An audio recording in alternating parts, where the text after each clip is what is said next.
So I will not be showing you the front of the box, but I will be showing you the handcuffs that I'm going to be unboxing.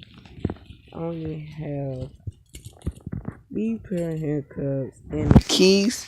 Yeah, I put the keys right here when I won't lose them. So yes, it's very good handcuffs. I have used it on somebody today, so it's very good. I like it. It holds very well. And it have a lock. This is a two double locks right there and right here, and it has a key opening.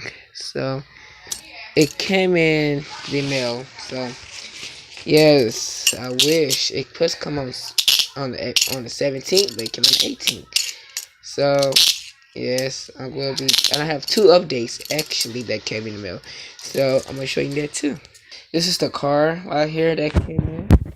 It's over there. I just got done with it, driving it. So yes, so yeah, and tomorrow I'm going to show you how to put these on if I get the chance. So thank you, YouTube. Bye.